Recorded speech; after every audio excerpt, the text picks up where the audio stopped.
needs. So you have to act in a way that works now and tomorrow and next week and next month and so forth. And so you have to take your future self into account.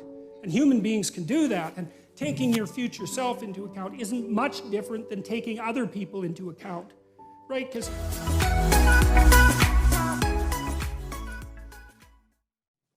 okay, well, that's another issue in some sense that seems to make the postmodernist critique even more correct. How in the world are you going to extract out a canonical interpretation of something like that? It's like it's not possible. But here's the issue, as far as I can tell. So when the postmodernists extended that critique to the world, they said, look, well, a text is complicated enough. You can't extract out a canonical interpretation. What about the world? The world's way more complicated than a text, and so there's an infinite number of ways that you can look at the world. And so how do we know that any one way is better than any other way? And that's a good question. Now, the postmodern answer was we can't.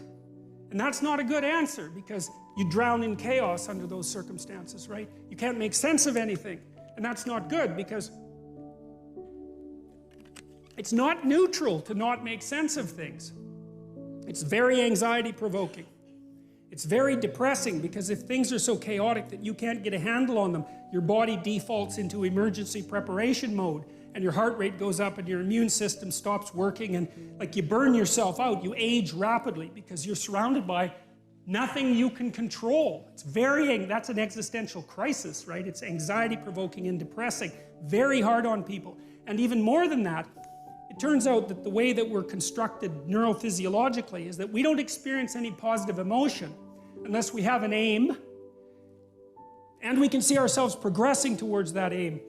It isn't precisely attaining the aim that makes us happy, as you all know if you've ever attained anything, because as soon as you attain it, then the whole little game ends.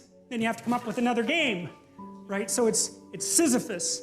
And that's okay, but it does show that the attainment can't be the thing that drives you, because it collapses the game. That's what happens when you graduate from university. It's like you're king of the mountain for one day, and then you're like surf at Starbucks for the next 5 years, you know? So, yeah.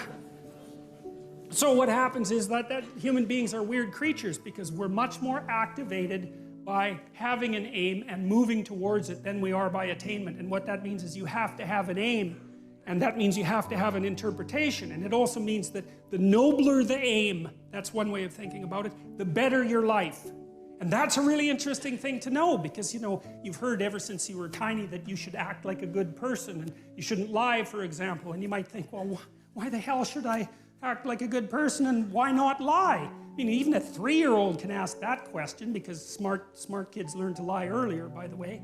And they think, well, why not twist the fabric of reality so that it serves your specific short-term needs? I mean, that's a great question. Why not do that? Why act morally? If you can get away with something, and it brings you closer to something you want, well, why not do it? These are good questions. It's not self-evident. Well, it seems to me tied in with what I just mentioned. It's like you destabilize yourself and things become chaotic. That's not good. And if you don't have a noble aim, then you have nothing but shallow, trivial pleasures, and they don't sustain you.